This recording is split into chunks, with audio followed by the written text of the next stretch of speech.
the partner from Mexico City, the stranger dead in Nevada, and the man with the cauliflower ear. All added up to a corpse on a concrete floor. But I couldn't figure why until I found out there was one name above all that had to be remembered. From the pen of Raymond Chandler, outstanding author of crime fiction, comes his most famous character in The Adventures of Philip Marlowe.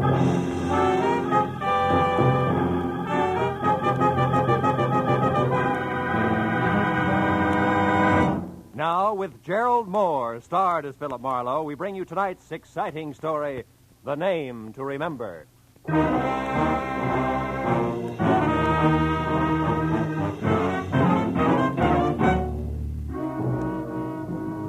The big clock at the far end of the Beverly Room cocktail lounge with the opaque glass ice cubes where there should have been numbers said it was 20 after 5. That meant my new client, Eddie Millette, was late.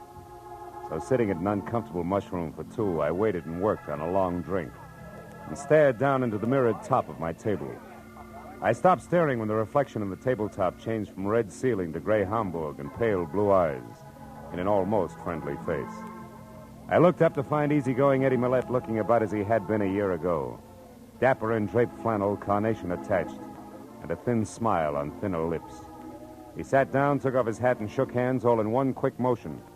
And I knew he was either in trouble, a hurry, or both. Marlowe, business. Business. You gotta find the nut who's been following me for the last couple of days. He's big. A lot of muscle under a T-shirt and a kind of jacket like the Dodgers wear when they're warming up, you know what I mean? I can't figure out what this bird's after. That bothers me. All the time he's like it. What? Hanging around. Oh. And if I go for him, he runs. So what I want you to do is, you get next to him and the answer to this tag. Here. 50, 70, 80, $100. Enough, Phil? Enough. You know, Eddie, the law might do this for you for free. Yeah, for John Doe, they might. But Eddie Millette's another story, Marlowe. You know what I mean? Today I got a respectable business, war surplus. But the cops, they only remember me as a guy who once did time for being careless with other people's dough. Yeah. Besides, I'm in a hurry. My two partners, Lou Tripp and Ruth Dunn. She's also my girl. They're coming back to town tonight. I'd like to spend some time with both of them, without interruption. What do you mean, girl, Eddie? You and that pretty wife I've heard about split up? Yeah, I'm suing for divorce right now. Tina and I never should have been, Marlowe. Yeah, I need someone who's softer, more honest and understanding. Know what I mean? Now take this here, Ruth. Can I help you, sir? Huh? Oh, yeah, scotch. No buzz. Make it a double. Very well, sir. This Ruth Marlowe, she's different. Good head for business, sweet kid at the same time. Like, for instance, the letter I got from her today. She and Lou were both in Mexico City. She's got all the dope on the deal we're working on, plus the fact she's worrying about me. That should bring us right back to T-shirt. Remember, where do I start, Eddie? That's the only place I know of, Marlowe. Yesterday, I kind of turned the tables on this guy, trailed him down to the corner of Wilshire and Western. But he got away in the middle of a lot of traffic, you know what I mean? In a car? Huh? Car. Oh, no, we were both walking. No. No, I figured from his bill and that T-shirt, he could work in one of these Hilton clubs around here. You find out, then come to my place on Hoover before 8, huh? By the way, he's got black curly hair and one ear's all banged up, cauliflower-like. Right one. Anything else? No, Eddie, I'll see you. Know what I mean? Huh?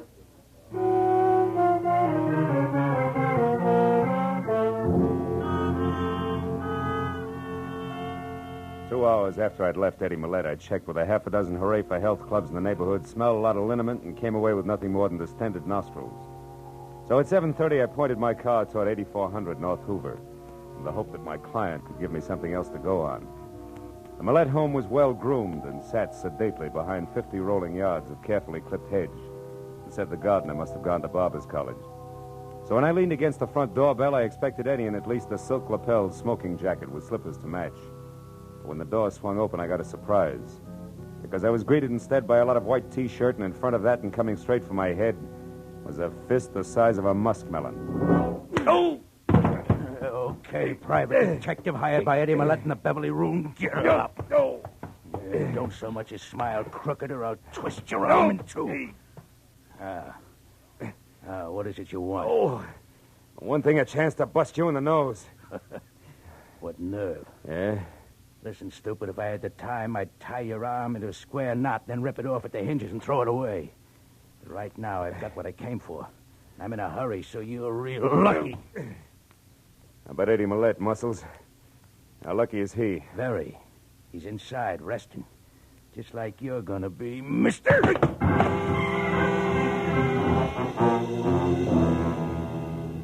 By the time I got back to my feet and had my right arm unscrewed to where I could reach across my chest to my shoulder holster, a T-shirt was gone. So I started into the house, and what I knew was going to be a slightly beat-up client. When I turned on the lights and found nothing in the kitchen, bathroom, or bedroom, I began to worry a little more. I got to the den and saw that the drawers of a desk that were turned inside out, but there was still no Eddie.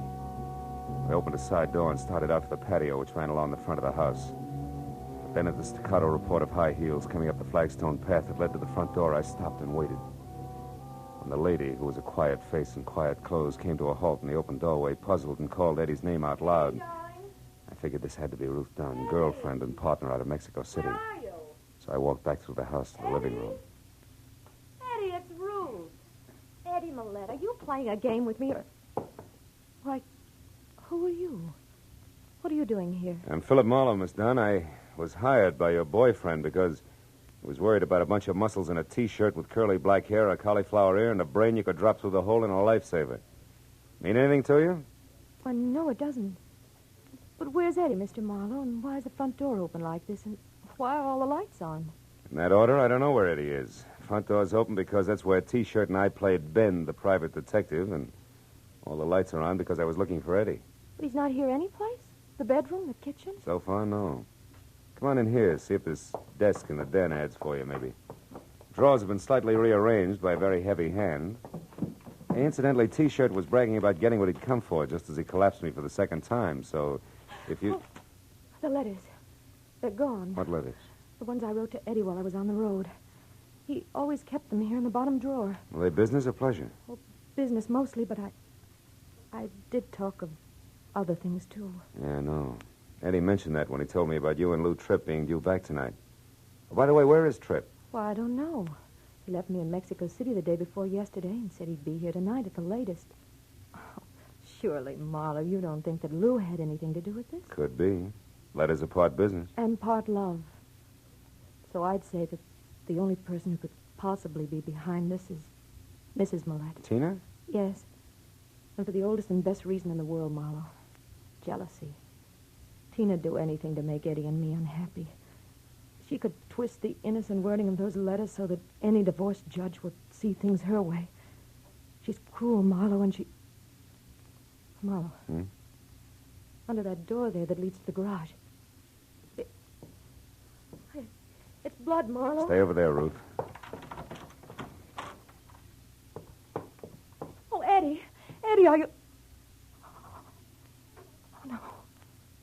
Oh, Marlowe, he's dead.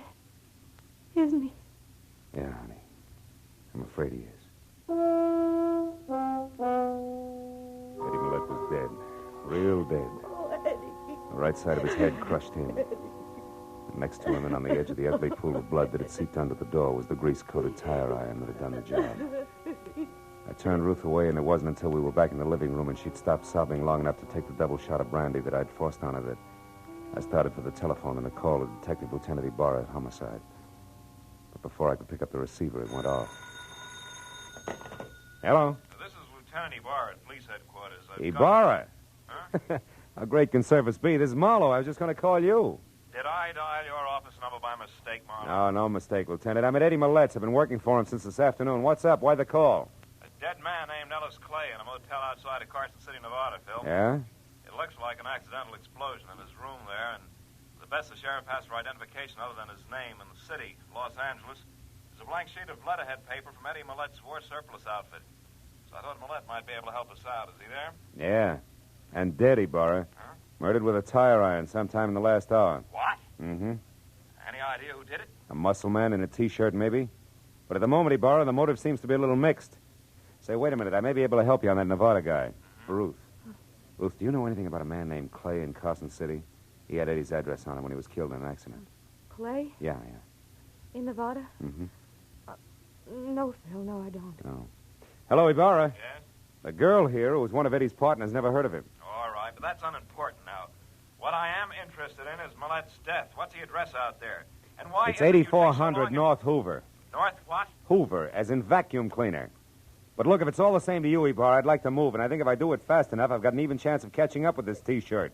Okay? Well, all right, Marlowe, but don't forget, we've got a couple of thousand policemen here in L.A., just in case you can't... Yeah. Goodbye, Ibarra. Ruth. Ruth, honey, why don't you go over to your own place and try to take it easy, huh? When I talk to Ibarra again, I'll tell him where you can be found. All right, Phil. But where are you going? To the only place that adds now, Tina Millet's. You know where it is? Yeah, the Cameo house on Rexford Drive in Beverly Hills. Mm-hmm. Also, if it's any help, she drives a new cream-colored Nash. But Marlowe, be careful. Tina may be the one who hired that man in the T-shirt. Yeah, I know. And that, honey, is exactly what I'm banking on. I'll call you. After I got the vital statistics on where I could reach Ruth later on, I piled into my car and headed for Beverly Hills and the Cameo house, which was 6 stories of white stone and glass brick. Tina Millette managed to scrimp by with half of the top floor, and a couple of minutes later, when I got out of the all-mirror elevator, walked to her door, rang, and waited. I was wondering what kind of a reception I'd get. But when the door opened, I stopped wondering and started concentrating. You want something?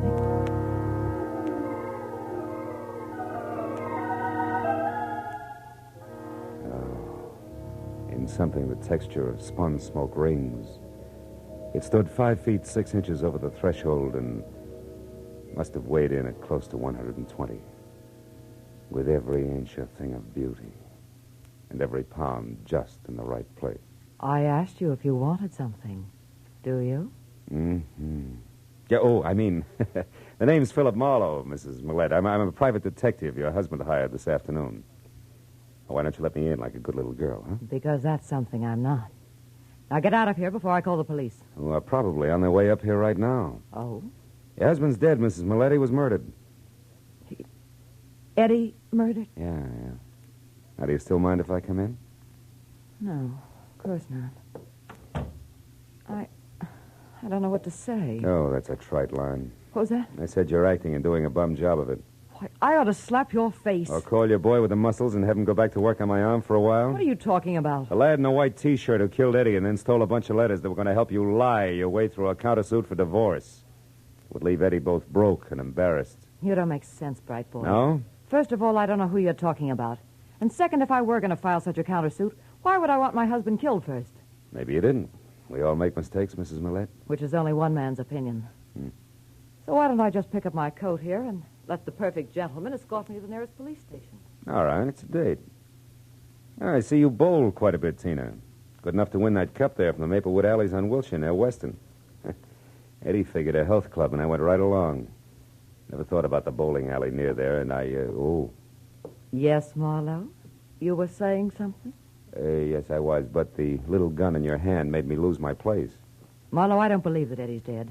Nor do I believe that you work for him at all.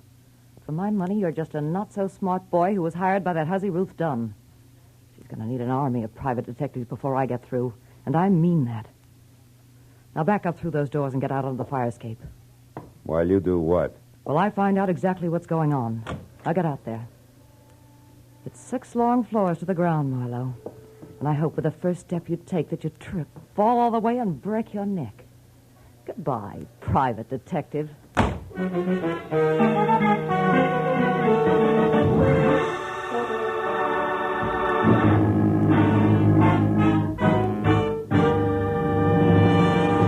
In just a moment, we will return to the second act of The Adventures of Philip Marlowe. But first, just a little later on CBS tonight, you'll hear Sing It Again's Master of Ceremonies, Dan Seymour, giving a perfect characterization of a man going crazy.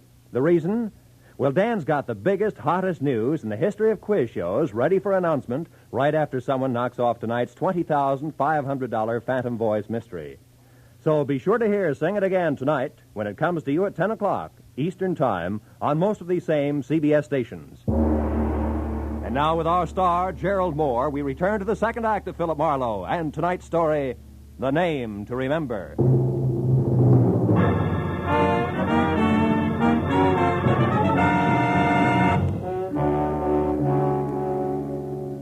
When Tina Millette prodded me out onto the fire escape through a pair of French doors, slammed them shut, and snapped the lock, there was a cold look in her smoky eyes and an unwavering potential about the snub-nosed gun clenched in her hand and pointed straight at my belt buckle that melted all the gambler out of me fast.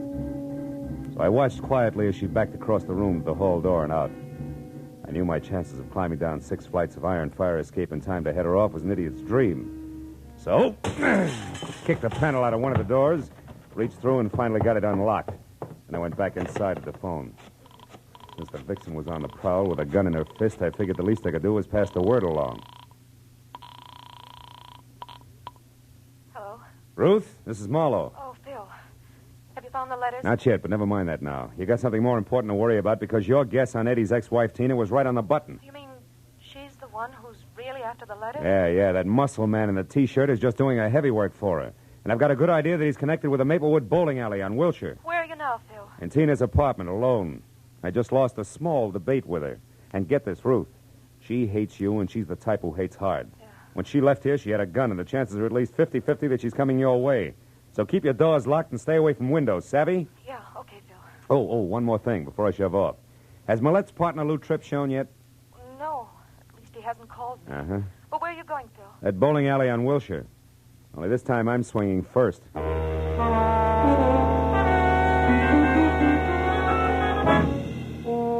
Maplewood was a small and dusky combination 6-lane bowling alley restaurant, bar, and magazine stand, and cigar store, all slightly down at the heel and more than hungry for business. Only 2 alleys were in use, and a lanky postgraduate delinquent with a mouthful of gum and a complexion one tone greener than his eyeshade was the only houseman in sight. He looked up and watched me as I moved over to the bulletin board where a bank of photographs were tacked up, picturing the champions of the local league. Sure enough, there in the top row and holding a bowling ball that had more expression than his face was the pile of muscles in a T-shirt, which the caption tagged as one Sid Sawyer. So I walked over to the counter where the houseman sat and made like a one-man fan club. What's your problem, Mac? I see Sid's up there with the champs. Is he around tonight? I wouldn't know. Where can I get in touch with him? I wouldn't have the faintest idea, Mac. He works here, doesn't he? Yeah, off and on. But you don't know where he lives or what his phone number is, huh? Well, you're just beginning to get the idea. Come here, you. Hey, cut it out, will you? Take your hands off You of get me. the idea and get it fast unless you want your teeth crammed down your throat. Where does Sawyer live? Now, wait a minute, mister. Take it easy. I'll tell you. He's got a room over on Shadow Street, 6340, upstairs. He don't have no phone. All right, that's better. Is he there now? I think so. But, gee, I don't know why everybody is so interested in Sid Sawyer all of a sudden. Who else is interested? Some babe called a couple of minutes ago. An old friend, she said. It's the reason I give you the store. Yeah? Honest. You see, Sid don't like to be interrupted when he's entertaining old friends. Is that so? Well, this is one party that's going to get crowded whether he likes it or not. 6340 Shadow Street was a top-heavy, stale gingerbread house, left over from the days when Los Angeles was a stopover between Spanish missions. I got out of my car and started across the street toward the door when I saw Tina Millette's cream-colored sedan sticking out through a tangle of overgrown brush in the driveway, which meant I was still in time for the big reunion. So I went inside and up the steps to Sawyer's door. There was a light on and movement, but no voices. I slipped my gun out of its holster, knocked lightly, and stepped back. The knob turned slowly, and the door cracked open. I kicked hard. Yeah, don't move, Muscles. I'm returning your visit. Where's Tina? Who's Tina? Look, her car's outside in the driveway. She's here after the letters, isn't she? What letters? You're nuts. I don't know what you're talking about. And these suitcases, you wouldn't be skipping town, would you? Listen, Shamus, you're barking up the wrong tree. I don't know anything, get me? Yeah? Okay, Sawyer, if you insist, we'll do it the hard way. That squares us for that arm-twisting job you gave me. Now we'll start all over again even. Get up. Come on. Quit hitting me with that gun. I don't enjoy doing it, so the faster you talk, the sooner I'll stop. Where's Tina? I don't know what you do. Now make it straight. I haven't got all night. All right. No more. That's better. She came and picked up the letters, and she left again. 5 minutes before you got here. 5 minutes, you're lying. Take a look out that window and tell me why your car's still outside. I don't know what it... Where? I don't see it. In the driveway next door. Holy smoke, it's gone. All right, Sawyer, that means I can spare 30 seconds for the rest of the story, so make it fast. She told you little Eddie Millette is dead. That's why you're blowing town, isn't it? No. Now, wait a minute, Marlowe. I never killed him. I just knocked him down. Sure, on a concrete floor with a tire iron. No, Skip it. Those letters you got were written by Ruth Dunn. Was Tina heading for Ruth when she left here? I don't know. Come on, Sawyer. I'm running out of time. Won't do you any good to try to protect Tina now. Oh, no. We'll see about that, Marlowe. Why, you... I hope Tina was worth a broken jaw. Good night, muscles. I took a close look at Sawyer to be sure he was down for the long count. Then I stepped out the door and into a whispering circle of wide-eyed neighbors who had heard the fight and had already called the police. I flashed my identification, issued a battle order to the three huskiest ones, and then ran down the stairs to my car. I made it from Shadow Street to Ruth's bungalow on Normandy in something under 5 minutes, but still not fast enough. Because when I ground to a stop in front of the place, I saw that same cream-colored sedan already there, close to a side door. I belted up the walk and was halfway to the house when I heard it. It made me sick. Went up to a front window where the only light was burning and looked in. The room had been torn up, and in the middle of it all, face down on the tangled carpet, was Tina Millette. And it was Ruth who was slumped in a chair, her face buried in her arms and sobbing hysterically. And still dangling from her hand was Tina's snub-nosed revolver. She looked up as I walked in. Oh, Phil. Phil, I killed her, Phil. I know. Come on, baby. Take it easy. It's going to be all right. Oh, she had this gun. She was crazy, Phil. She was going to kill me. I don't know what happened. I struggled with her, and then I realized I had the gun in my hand. I shot her. I didn't even think. I just pulled the trigger on her. Is she dead, Phil? Yeah. Come on, Ruth. Leave it alone. It's over now. Now try to get hold of yourself. She brought the letters back. They're on the desk. She said that they didn't matter anymore, that she was mixed up in Eddie's murder and there was nothing left for her but to run. She said she took the gun out of her purse and said I'd ruined her whole life and that she was going to be sure I got what was coming to me before she left. That's when it happened, Phil. I was so scared I went out of my head, I guess. Yeah, we better call Ibarra, honey. I think we can explain it all now, except one thing. Ruth, do you remember that guy Ibarra called us about? The one who was killed in Nevada? Ellis Clay? Yeah, that's it. Clay. I've had the feeling all night that some way his death is tied up with all this. It's only a hunch, but something seems to be missing. What is it, Phil? What's missing? I don't know yet. Look, honey, I want to take a look at these letters. You go call the police, will you? It was a long shot, but while Ruth went down the hall to phone the police, I flipped through the bundle of envelopes that had caused all the trouble.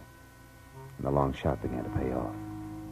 I could hear Ruth talking to a desk sergeant as I picked up Tina's revolver. I broke it open. But then a pair of headlights and a red spot of a police car flashed in the driveway, and I knew that Ibarra had figured out a few things for himself. I put the gun down on the table again, told Ruth to forget her call, and when the lieutenant came in, Ruth and I together explained everything that had happened right up to Tina Millette's body on the floor. Well, it's quite a mess, isn't it? Anyway, this part of it looks like a clear case of self-defense. Right, Marlowe? Exactly right, Ibarra. It looks like self-defense, only there's something missing. Something missing? What do you mean, Marlowe? At least 3 letters from that packet there. I think they're the last ones you wrote to Eddie, Ruth. They're gone. Oh, that's strange. I don't understand it. And another missing item is Lou Tripp, Eddie's partner. He didn't show up tonight because I think he's in Nevada, dead under the name of Clay. What? Marlowe, you mean that Lou and that Clay were really the same man? Mm-hmm. Look, what are you getting at with all this theory, Marlowe? You'll see, Ibarra. Lou Tripp was double-crossing Eddie Millette. Lou went to Mexico with Ruth here, only he left early and flew to Nevada to close a big deal under the name of Clay. Meanwhile, some letters were written from Mexico to preserve the illusion that Lou Tripp was still there. Understand what I mean, Ruth? Yes, I think so. Yeah. And then the unexpected happened. Lou, identified as Clay, died accidentally in Nevada. That meant that sooner or later those letters would be exposed as lies. Right, Ruth? Marlowe, that gun on the table, watch it. Too late, Lieutenant. Now, don't move. Either one of you. You haven't got a chance, baby. Stay back. Please, Phil, I don't want to kill you, but I will if you come one step closer. Stay back, Marlowe. She means it. Look, baby, you licked. Marlowe, It was a good try, but you lost. stay back. Why not go out like a lady? Oh, what difference does it make now?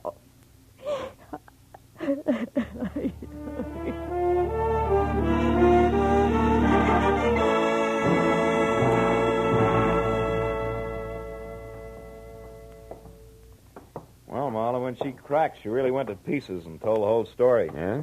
Yeah, she and Lou Tripp were working together all right. When he died in Nevada, the lie she told in those letters put her in a tight jam with Eddie, see? So when she found Eddie unconscious in his garage, she finished him. But when she went for the letters, Sid Sawyer scared her off. Is that it? Mm-hmm. Ah. Incidentally, the state is going to give Sawyer a long vacation in one of their better institutions. Good, good. What happened down at Sawyer's place, Ibarra? You know, Ruth had a lot of nerve, Marlowe. Yeah. She found Tina Millette's car at Sawyer's, so she waited in the back seat until Tina came out with the letters.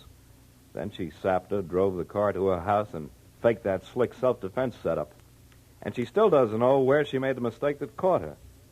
Hey, where was it, Phil? Well, she was being real cagey, Ibarra. She decided it was too dangerous to write the name Clay down anyplace, so she made it a name to remember. And she did. But too well. What do you mean, Phil? Well, when I asked her for it, the first name Ellis popped out, too. Mm-hmm. There was no legitimate way for her to know that you gave me the full name over the phone, but I only gave her Clay. That was an opening, but I needed proof. Mm-hmm. So you needled her until she made a break. Then you walked into the gun she'd grabbed. You take some long chances, Phil. Oh, I'll do anything to see justice prevail, Ibarra. I smell a rat. You should. I emptied the gun when she was phoning. Good night, Phil. Good morning, Ibarra.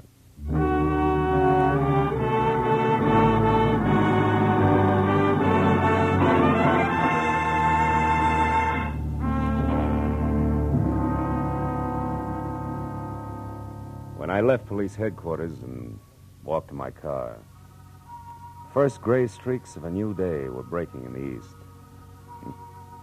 Should have given me a lift, but it didn't. And now it was time for me to go home and go to bed, but instead I sat in my car with the door open and smoked a cigarette while I watched the dawn come up. I couldn't help thinking what an odd trick nature plays on us. Some of her most beautiful creatures are her most deadly. For instance, Ruth. How soft and sweet and lovely she was. And how hard she could swing a tire iron.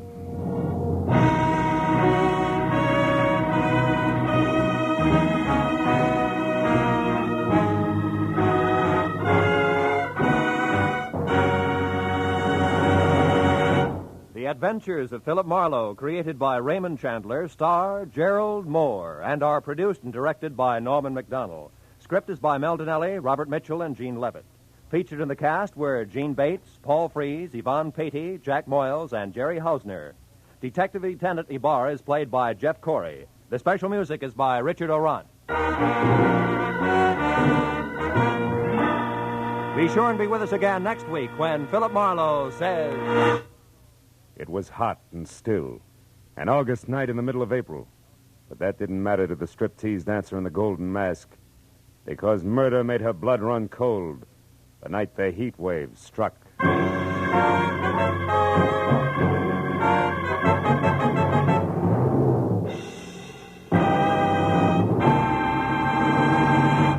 There'll be more dramatic excitement of the chase tomorrow on CBS's two Sunday shows, Broadway is My Beat and The Adventures of Sam Spade. Broadway is My Beat brings you The Adventures of Danny Clover, whose beat is the Great White Way and whose cases involve a vast, strange assortment of Broadway characters. Later, Dashiell Hammett's great detective, Sam Spade, cuts another caper surrounded by mystery and mayhem in the grand style. The Adventures of Sam Spade and Broadway is My Beat are regular Sunday features on most of these same CBS stations. This is Roy Rowan speaking. Now, stay tuned for Gangbusters, which follows immediately on most of these stations.